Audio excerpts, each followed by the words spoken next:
Praise the Lord, everybody. Good morning, good morning, good morning. Welcome back to another, let me cut this light.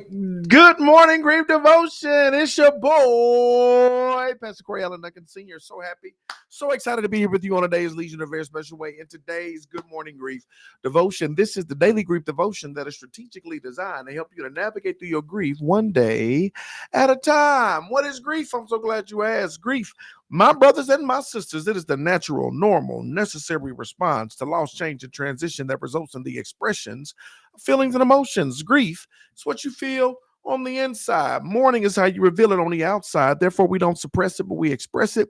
We don't ignore it, but we explore it. We don't conceal it, but we reveal it. We don't lock it up, but we let it out. That's why we shout good morning, because morning is indeed a good thing. And I'm glad that you're here with us on today as we lead you in a very special way in today's Good Morning Grief Devotion. Today, my brothers and sisters, is day 294. Thank y'all for coming back for some more. We're going to talk about grace for what you couldn't control.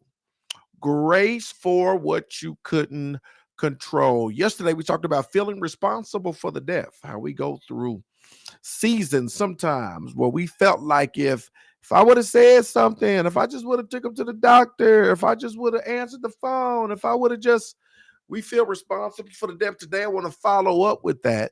Talk about grace for what you couldn't control. Let's talk about it, y'all. When loss comes suddenly or painfully, it's natural to replay every moment and wonder what you could have done differently. When loss comes suddenly or painfully, it's natural to replay every moment and wonder what you could have done differently. So many times we do this. We play the film back. We go back and we say, I wonder what I could have done differently. We'll go back from that moment. We'll go back to stuff leading up to that moment. We'll go back and just wonder, what could we have done differently? If I just would have did this, if I would have did that, if I wouldn't have fixed this food with so much salt, if I would have did that, if I would have made sure I ain't have all them sweets, if I just would have went and go and picked them up, if I just would have did that, if I would have just listened, if I just would have stopped by.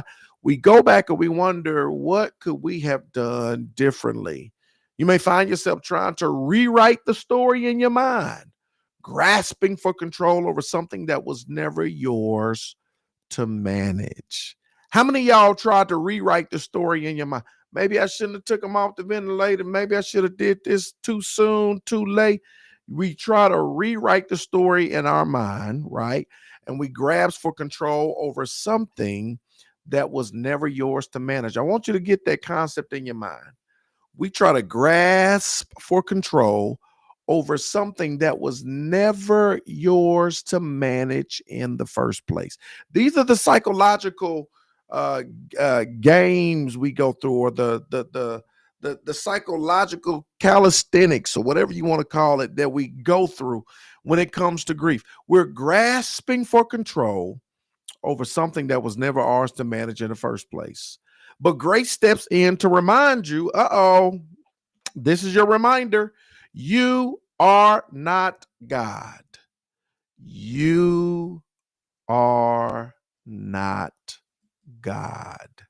We live in a world where not everything makes sense. Even with all our care, attention, and love, we cannot predict every outcome or prevent every tragedy. There will always be what ifs, but there will always be grace. Y'all better listen to me. Listen to me, Linda. I'm trying to set you free. I want you to walk in the liberty that God has for you. We live in a world where not everything makes sense. Even with all of the care, all of the attention, all of the love, you can't predict every outcome. You can't prevent every tragedy. You can't predict every outcome. You can't prevent every tragedy. There will always be what ifs, but there will also always be grace. And that's the good news. That's where I rest. That's where I find comfort, that he is God, I am not. And there will always be what if I did this? What if I did that? But there will also be grace, right? And that's where I rest. God doesn't ask you to understand, he asks you to trust. His sovereignty doesn't cancel your sorrow, but it assures you that nothing, not even death, slipped through his hands unnoticed. And this is what you got to understand. He doesn't ask you to understand, he asks you to trust, because there's stuff we don't understand, right? We don't, your thoughts are not my thoughts, your ways are not my ways. There's stuff that we'll never understand. We try to put the pieces of the puzzle together. You're trying to put a puzzle together with limited pieces. You know how them pieces, the puzzle pieces come in a big old box, and you look at the picture to put to put it together. You get a picture. I got an understanding of what it looks like. Can you imagine if somebody just dumped? Can you imagine if somebody just dumped, a 500 piece puzzle? You didn't see the box. You just walked in the room and all the pieces is on there. So you don't know what it is, right? Or imagine if it's a 500 piece puzzle and there's only 250 pieces on the table. And you don't have every piece. You're trying to put together a picture. You don't have all the pieces. You're trying to assemble a puzzle. You don't have all the pieces. That's what it's like to try to understand, right? God says, your thoughts are not my thoughts. Your ways are not my ways. He says, you don't even know how the bones of a baby are formed in the womb of the mother. How could you know the mind of God, right? We're trying to put pieces of a puzzle together, and we don't even have the whole picture.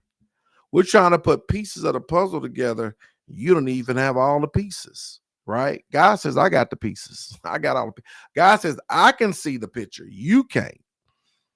And so he's not asking us to understand. He's asking us to trust. Trust in the Lord with all your heart. Lean not to your own understanding. All your ways acknowledge me, and I will direct your path. It's not asking you to understand. He's asking you to trust. His sovereignty doesn't cancel your sorrow, but it assures you that nothing, not even death, slipped through his hands. This death did not slip through his hands. This loss, change, and transition didn't catch God by surprise. He didn't say, oh, no, I didn't know that was happening today, right? It didn't slip through his hands. Grace covers the gaps between what you did and what you wish you could have done. It whispers peace into the chaos of guilt and says, you did what you could, and I'm enough for the rest. You don't have to carry the weight of what wasn't yours to control. You don't have to carry the weight of what wasn't yours to control. You can lay it down and let God hold what you can not. I hope this lesson brings you clarity, peace, liberty. Hope it sets you free, right? If this is you. Let me give you a point of application. Write down one thing you've been blaming yourself for. Write down that one thing you've been blaming yourself for. And then pray this prayer. God, I release what I couldn't control and receive your grace instead.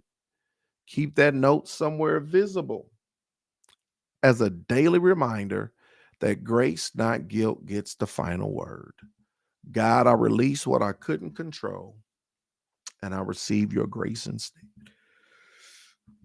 Keep that note somewhere visible as a daily reminder that grace, not guilt, gets the final word.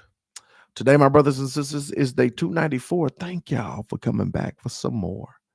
Grace for what you couldn't control. Grace for what you couldn't control. I appreciate y'all. I love y'all with the love of the Lord. Hope and pray this lesson was a blessing to you. If it's not applicable, zip it, lock it, put it in your pocket. Share it with somebody that could benefit from hearing this story. I love y'all with the love of the Lord. I'm going to see y'all tomorrow, same time, same place for another Good Morning Grief Devotion. Before I go, Tasha says, God, I release what I couldn't control and I receive your grace instead. I love it. I'm telling you, this is why I love this devotion. You always going to get practical application. You always going to get, it's not just information, but it's application to help you in your grief transformation, right? So many people feel like if I just would have did this, if I would have did that, right? And so make sure you follow those steps, right? Make sure you engage that so you can get the freedom and liberty that you need. I'm going to see y'all tomorrow, same time, same place for another Good Morning Grief Devotion. Good morning.